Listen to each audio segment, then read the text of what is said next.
찬송가 300장 내 마음이 낙심되며, 찬송가 300장 내 마음이 낙심되며 우리 하나님께 찬양 올려드립니다.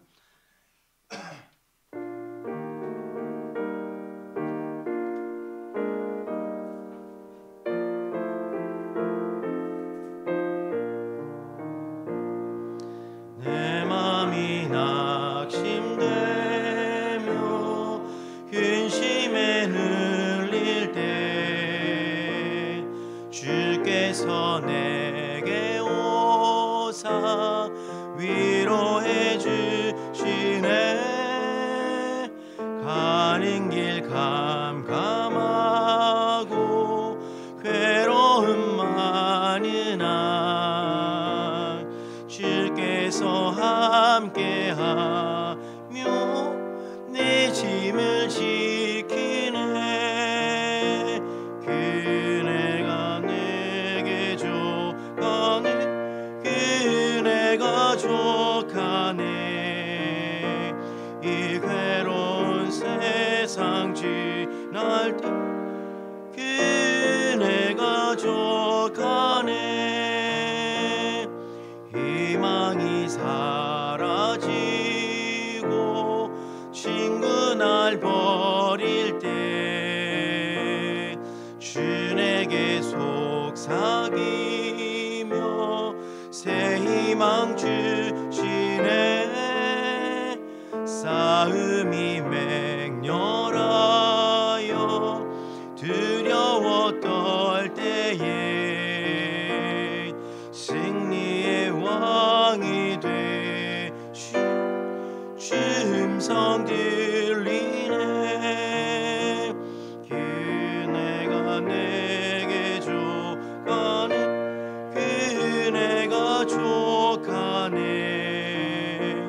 이 괴로운 세상 지날 때 그네가 족하네.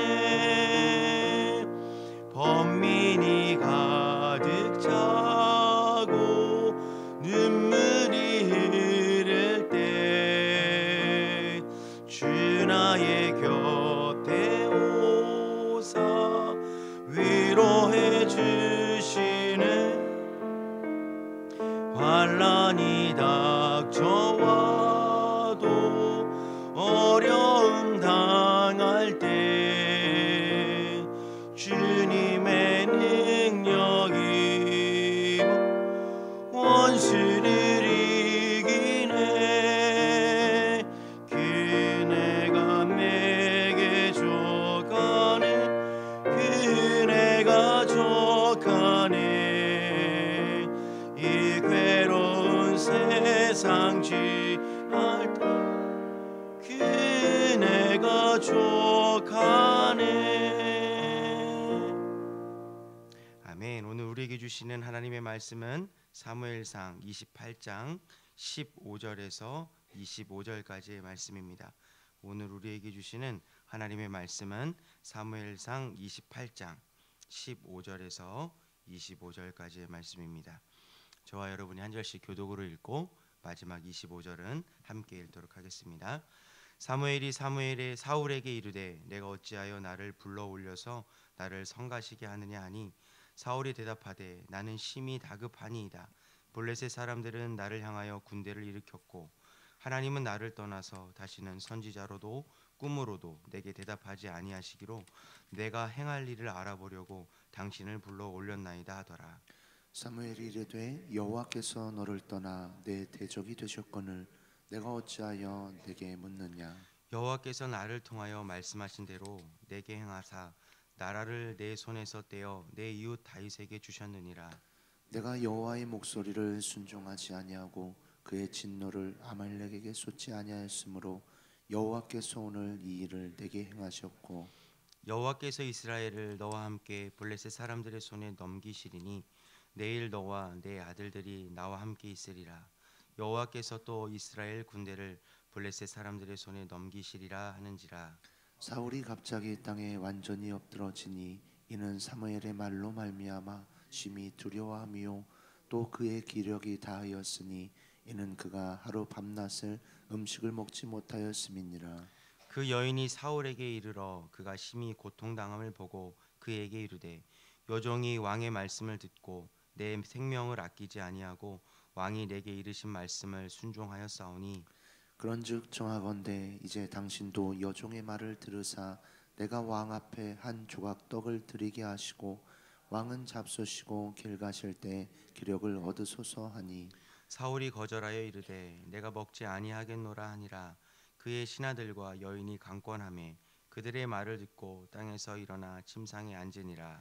여인의 집에 살찐 송아지가 있으므로 그것을 급히 잡고 가루를 가져다가 뭉쳐 무기병을 만들고 구워서 함께 읽겠습니다. 사울 사울 앞에와 앞에와 그의 신하들 앞에 내놓으니 그들이 먹고 일어나서 그 밤에 가니라. 아멘. 기도하겠습니다. 존귀하신 하나님 은혜를 감사합니다. 오늘도 이 월요일 새벽 우리에게 일어날 수 있는 생명을 허락하여 주시고 이 첫 시간을 주님의 전에 나와 하나님께 예배드리며 찬양하며 말씀 듣고 또 하나님께 기도할 수 있게 하심을 감사합니다. 우리의 첫 번째 것들을 하나님께 올려드립니다. 우리의 마음과 중심 또 우리의 모든 것들을 받아주셔서 오늘 하루도 나의 주 나의 하나님 우리 아버지 하나님을 영화롭게 하는 한 날 될 수 있게 은혜 베풀어 주시옵소서. 주님께 주일 헌금과 또 일천번제 예물 기쁘고 감사한 마음으로 구별하며 순종하며 올려드립니다.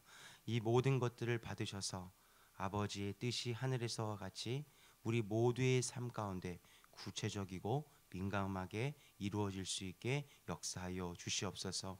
오늘도 주의 말씀을 듣습니다. 이 말씀을 듣는 것으로 끝나는 것이 아니라 이 말씀을 감사와 감격으로 우리 삶 가운데 순종하여 열매 맺는 거룩한 삶으로 변화시켜 주시옵소서. 예수님의 이름으로 간절히 기도드립니다. 아멘. 오늘도 주님의 전에 나와서 함께 예배하는 여러분들에게 하나님의 은혜와 평강이 함께해 주시기를 간절히 축원합니다. 우리가 계속해서 다윗과 이 사울을 비교하면서 듣고 있습니다. 이 말씀이 되게 재미있죠.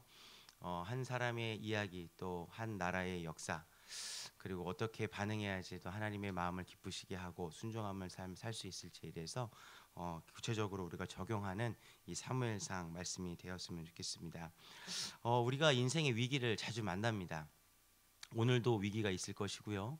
그리고 앞으로도 계속 위기가 있을 것입니다. 그리고 위기는 우리에게 이렇게 찾아옵니다.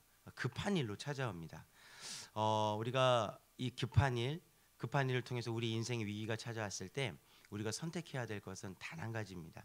그때 급한 일에 쫓겨서 이 문제를 다급하게 해결하는 것이 아니라 이것 또한 주관하시는 하나님을 찾는 것이 오늘 본문에서 발견해야 될 아주 중요한 말씀 중에 하나입니다. 사울도 급한 일이 있었습니다. 이제 막 전쟁이 일어납니다. 전쟁이 일어났는데 이제 어찌할 바를 모르는 거예요. 우리가 성경 본문을 통해서 알 수 있듯이 사무엘이 죽었고 그리고 하나님께 물어봐도 하나님께 여쭈어봐도 하나님이 응답하지 않는 이러한 절대절명의 상황 속에서 사울이 찾는 사람은 다른 것이 아닙니다. 죽은 사무엘을 찾고 죽은 사무엘을 불러오기 위해서 어떻게 보면 주술적인 행위 자신이 다 내쫓았던 아이러니하게도 자신이 다 내쫓았던 이 무당에게 찾아가서 죽은 사무엘을 불러올려라 라는 어떻게 보면 굴욕적인 부탁을 하는 것이 바로 어제까지의 본문이었습니다. 사실 이 사울이 꿈과 우림과 그리고 선지자를 통해서 하나님의 말씀을 들을 수 없었다라고 이렇게 성경은 기록하고 있지만 실상 사울은 급하고 다급한 상황에 처했을 때 이렇게 하나님께 기도했던 사람은 아닌 것 같아요. 성경 어디를 찾아봐도 이러한 급한 일이 있을 때 하나님을 찾았다라는 이런 기록은 찾아볼 수가 없기 때문입니다. 그래서 누구를 찾았냐면은 방금 말씀드렸던 신접한 여인이 찾아갔습니다. 누가 찾아갔습니까? 사울이 찾아갔습니다. 사울이 누구죠? 왕입니다. 왕. 한 나라를 다스리는 왕. 수십만 수백만 명의 인구를 다스리는 이 왕이 지금 무당을 찾아가서 무당이 하는 이야기를 들으려고 하는 것입니다. 여러분 이것은 한 왕의 위기일 뿐만 아니라 한 사람의 위기일 뿐만 아니라 한 국가의 위기라고 우리가 좀 우리의 좀 시선을 넓혀서 한번 살펴보면 좋을 것 같습니다. 우리 15절 말씀을 같이 한번 읽어보겠습니다. 시작. 사무엘이 사울에게 이르되 내가 어찌하여 나를 불러 올려서 나를 성가시게 하느냐 하니 사울이 대답하되 나는 심히 다급하니이다. 블레셋 사람들은 나를 향하여 군대를 일으켰고 하나님은 나를 떠나서 다시는 선지자로도 꿈으로도 내게 대답하지 아니하시기로 행할 일을 알아보려고 당신을 불러 오렸나이다 하더라. 아멘. 여러분, 저는 이 15절 본문이 참 어떻게 보면은 좀 슬프게 다가왔습니다. 지금 이 사울이 자신의 감정을 쏟아내고 있는 거죠. 누구에게 쏟아냅니까? 어떻게 보면은 이렇게 표현하길 할 수 있을 수 있겠죠. 이 귀신, 사무엘을 가장한 귀신이라고도 표현할 수 있을 만큼 어떻게 무당이 불려오른 이 죽은 사무엘에게 자신의 감정을 다 쏟아내고 있는 거예요. 여러분, 이거에 대해서 어떻게 생각하십니까? 나에게 고민이 있어요. 그리고 나에게 걱정거리가 있고 급하게 해결될 문제가 있어요.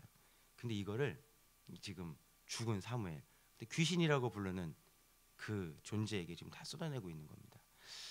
여러분, 저희 할머니가 그 무당이셨거든요. 제 할머니가 무당이셔서 어렸을 때 전 보러 오는 사람들 진짜 많이 봤어요. 근데 그 전 보러 오는 사람들이 저희 이제 할머니 그 무속인에게 많은 것들을 쏟아냅니다. 근데 결혼은 어떻게 해야 될까요? 결혼 날짜를 언제 받아야 되죠? 그리고 오늘은 어디를 해야 될까요? 근데 저희 할머니가 그 사람의 레벨에 따라서 점치는 거 좀 다르더라고요. 뭐 약간 좀 우스운 사람이 오잖아요. 그러면 화투장을 탁 펼쳐놓고 화투장 몇 개 탁탁탁탁 하더니 오늘은 동쪽으로 가세요라고 이렇게 얘기를 하더라고요. 여러분들은 여러분들의 감정을 어디다 쏟아내십니까? 오늘 이 15절 말씀을 통해서 한번 적용해 보시면 좋을 것 같아요. 여러분들의 감정을 여러분들을 구원하신 그 여러분들을 창조하신 여러분들을 위해서 선한 길을 예비하신 하나님께 쏟아내고 있습니까? 아니면 이 우상적인 존재, 아니면 문제를 해결해 줄 수 없을 사람, 아니면 그냥 그 문제를 듣고 다 잊어버릴 것 같은 그러한 물체, 이런 것을 쏟아내고 있지 않는지. 여러분들 오늘 15절 말씀을 통해서 나는 누구에게 내 감정을 쏟고 있는지 한번 잘 점검해 보시면은 큰 은혜가 될 것 같습니다. 그 내 감정을 쏟아내는 존재가 하나님인지 아니면 우상인지 오늘 여러분들의 인생을 한번 판단해 보시면 너무나도 좋은 적용거리가 많이 나올 것 같습니다. 하나님께 이 기도를 통해서 우리는 우리의 감정을 내려놓아야 될 존재입니다. 우리 시편에 있는 수많은 그 시들이 자신의 감정을 내어놓는 기도 아닙니까? 시편에는 우리의 희노애락이 다 들어있는 너무나도 아름다운 성경입니다. 우리의 기쁨과 슬픔, 또 우리의 근심, 또 우리의 모든 감정들이 그 녹아있는 시편에 그 노래를 받으시는 주체는 누구냐면은 다른 것들이 아니에요. 바로 하나님이라는 겁니다. 오늘 우리가 하나님께 감정을 다 쏟아놓으면 하나님이 응답해 주신다고 약속해 주셨는데 이 사울은 자신의 그 급한 일, 하나님의 그 음성에 좀 답보된다라는 그러한 상황 속에서 하나님을 찾지 못하고 어떻게 보면 죽은 사무엘을 찾기 위해서 무당을 찾아가는 이 어리석은 일을 범하고 있습니다. 사무엘 한 사람이면 괜찮습니다. 근데 이 사무엘이 왕이라는 게 문제라는 거죠. 우리는 한 가정의 가장으로서 누구를 찾고 있는지, 그리고 우리는 한 교회의 리더십으로서 누구를 찾고 있는지 오늘 이 말씀을 통해서 한번 잘 분별해 보시기를 주님의 이름으로 부탁드리겠습니다. 우리 16절 말씀을 같이 한번 읽어보겠습니다. 16절입니다. 사무엘이 이르되 여호와께서 너를 떠나 내 대적이 되셨거늘 내가 어찌하여 내게 묻느냐. 여러분, 사무엘이 홀로 된 이유, 하나님이 여호와 하나님께서 사무엘을 떠나셔서 행한 일이 무엇이냐면은 사울이 이제 더 이상 하나님과 함께하지 못한다라는 메시지를 전해준 겁니다. 이게 바로 두 번째 메시지죠. 사무엘이 살아있을 때 첫 번째 메시지였고 이 사무엘이 죽어서 이 두 번째 메시지입니다. 사울은 더 이상 하나님이 함께하지 못할 존재가 되어버렸다는 겁니다. 그런데 더 무서운 것은 이 하나님이 이 사울의 대적이 되었다라는 것입니다. 저는 이 본문을 대하면서 좀 많은 생각을 해봤어요. 저도 이제 목회자이고 저도 부목사이기 때문에 저도 나름대로 꿈과 비전이 있습니다. 꿈과 비전이 있는데 그 꿈과 비전이 무엇이냐면은 이 교회에서 어느 정도의 규모의 교회와 어느 정도 규모의 성도들과 어느 정도 규모의 경상비를 가지고 하나님을 해야 되는 것이 어떻게 보면 저의 꿈이자 또 야망이자 뭐 제 실제적인 그런 원하는 모습일 것 같아요. 그런데 지금 이 사울은 왕이었다라는 겁니다. 이 왕이 모든 것을 다 가졌죠. 이 이스라엘 땅에 있는 나는 소산물부터 시작해서 모든 인력 그리고 인사권 그리고 행사권 모든 것들을 다 할 수 있는 이 절대 권력을 가진 사람이 바로 이 왕 사울이라는 겁니다. 근데 이 사울에게 없는 거 한 가지가 있어요. 그것이 무엇이냐면 바로 하나님이 없다는 겁니다. 그 하나님이 이 사울을 떠나서 대적이 되겠다라고 이렇게 말씀하신 겁니다. 여러분들에게 한 가지 한번 질문 한번 드리겠습니다. 여러분들이 다 가졌습니다. 세상에 있는 물질도 가졌고 자녀들이 성공을 했고 그리고 건강도 다 가졌어요. 근데 여러분에게 하나님이 떠나서 하나님이 여러분들에게 대적하겠다라고 이런 상황이 펼쳐진다면 여러분들은 어떻게 반응을 하시겠습니까?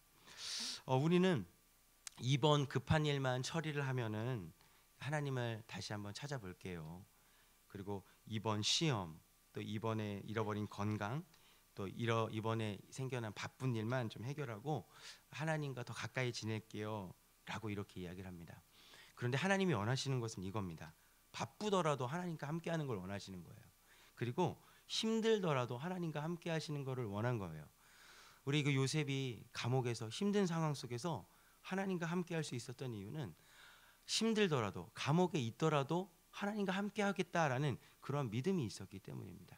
근데 우리는 좋은 일이 생기고 우리가 윤택한 삶이 있을 때는 하나님과 함께 하지 않다가 힘들고 어려운 일이 생길 때마다 우리는 하나님을 찾는 이런 연약한 존재는 아닌지 오늘 말씀을 통해서 한번 잘 적용해 보시면 좋을 것 같습니다. 그 이후에 이제 17절, 18절과 19절에 우리가 집중적으로 한번 살펴볼 이야기가 나오게 됩니다. 우리 18절과 19절 말씀을 함께 읽어보도록 하겠습니다. 시작.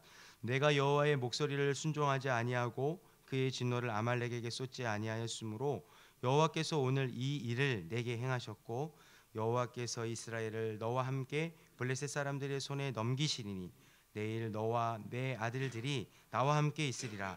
여호와께서 또 이스라엘 군대를 블레셋 사람들의 손에 넘기시리라 하는지라. 아멘. 이 사무엘을 통해서 구체적인 이 사울의 죄와 악과 그리고 잘못한 행위가 낱낱이 밝혀집니다. 첫 번째는 여호와의 목소리를 순종하지 않았다라는 것이고요. 그리고 그로 인해서 아말렉 사람들을 다 진멸하지 않았기 때문에 하나님께서 사울을 떠나겠다라고 이렇게 구체적으로 말씀을 해주셨습니다. 그리고 나서 나타난 결과가 19절이죠. 19절에 끔찍한 일이 이제 일어날 겁니다. 내일 구체적인 날짜, 너 그리고 네 아들 나와 함께 있으리라. 즉 죽을 거다라는 이 예언적인 신탁을 듣게 됩니다. 여러분 만약에 여러분이 사울이라면은 여러분이 이런 이야기를 듣고 나면 어떻게 반응을 하시겠습니까?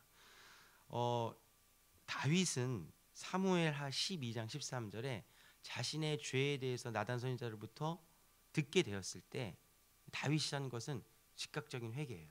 그렇죠?